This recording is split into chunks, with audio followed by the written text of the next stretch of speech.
Hello everyone, my name is doctor Ruby, आपकी अपनी dentist, और स्वागत है आपका डेंटल डिब्बा में। दोस्तों, क्या आप भी परेशान हैं कि मैं तो रोज़ ब्रश करती हूँ, ओरल हाइजीन मेंटेन करता हूँ, बट फिर भी बार बार मेरे दांतों में कीड़े लग रहे हैं, कैविटीज़ हो रही हैं, मुझे बार बार फिलिंग करानी पड़ रही है या बार बार आरसीटी करानी पड़ रही है। तो दोस्तों, आज हम बात करेंगे कि आखिर क्या क्या मेन कारण हैं जिनकी वजह से दांतों में कीड़े लगते हैं या कुछ लोगों में ये बार बार लगते हैं। दोस्तों, स्टडीज़ ने ये प्रूव किया है कि डेंटल कीरीज कॉमन इन्फेक्शियस डिजीज़ जो कि बहुत लार्ज पॉपुलेशन को इफ़ेक्ट करती है। अब ये कैविटी होती क्यों है? जब भी दांतों की जो ऊपर की सतह है जिसको हम इनामल कहते हैं, उसका पीएच 5.5 से नीचे जाने लगता है या दांत का पीएच एसिडिक होने लगता है, तो दांत में प्रेजेंट जो मिनरल्स होते हैं वो डीमिनरलाइज होने लगते हैं, मतलब उसके मिनरल्स ख़त्म होने लगते हैं और वहीं पे कैविटी फॉर्म होना शुरू हो जाती है। अब ये पीएच कम क्यों होता है?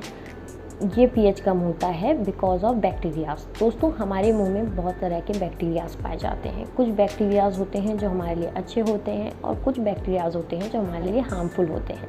ये हार्मफुल बैक्टीरियाज कैविटी कॉज करते हैं क्योंकि ये जब बहुत देर तक दांत की सतह पर चिपके रहते हैं, प्लाक के बीच में रहते हैं, तो ये एसिड फॉर्म करते हैं और यही एसिड दांत के पीएच को एसिडिक करने लगता है। तो कैविटी लगने में जो सबसे बड़ा फैक्टर है, जो रोल है, वो बैक्टीरियाज का होता है।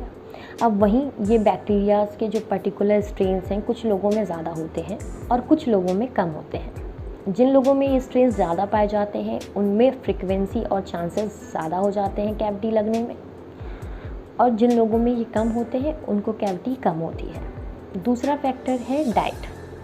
दोस्तों, जो लोग अपने डाइट में बहुत ज़्यादा शुगर लेते हैं या कई बार शुगर लेते हैं, उनमें भी कैविटी होने के चांसेस बढ़ जाते हैं, क्योंकि ये जो शुगर होता है, खास करके सुक्रोज, वो इन बैक्टीरियाज का प्राइमरी एनर्जी सोर्स होता है।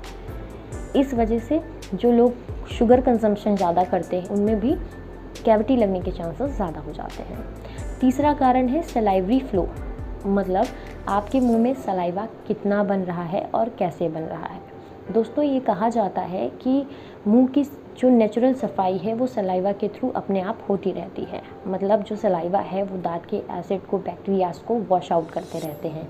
लेकिन उन लोगों में जिनमें सलाइवा कम बनता है या जिनका सलाइवा बहुत विस्कस होता है, उनमें ये प्रक्रिया पूर्ण नहीं हो पाती है। इस वजह से भी उनमें कैविटी बनने के चांसेस ज़्यादा हो जाते हैं और उन लोगों को फ्रिक्वेंटली कैविटी फिलिंग करानी पड़ती है। चौथा कारण है ओरल हाइजीन। दोस्तों, ओरल हाइजीन भी एक बड़ा फैक्टर है। जो लोग 2 टाइम ब्रश नहीं करते हैं, अपने प्लाक को साफ़ नहीं करते हैं दांतों से, उनमें भी बार बार कैविटी होने के चांसेस होते रहते हैं। 5वां फैक्टर है टूथ मॉर्फोलॉजी, मतलब दांतों की बनावट। अलग अलग इंसान में जो दांत की बनावट होती है उनका साइज़ और शेप अलग अलग होता है। कुछ लोगों में जो दांत की ऊपरी सतह, जिसको हम अक्लूजल सरफेस कहते हैं, वो काफ़ी गहरी होती है, उनमें गहरे ग्रूव्स होते हैं, जिस कारण प्लाक उनमें ट्रैप हो जाता है और वहाँ पे बैक्टीरिया ज़्यादा फॉर्म होते हैं और वहीं पे कैविटी स्टार्ट हो जाती है। दोस्तों, नेक्स्ट वीडियो में हम बात करेंगे कि कैविटी लगने से हम अपने आप को कैसे बचा सकते हैं या इनके प्रिवेंशन के बारे में। तब तक के लिए बाय बाय।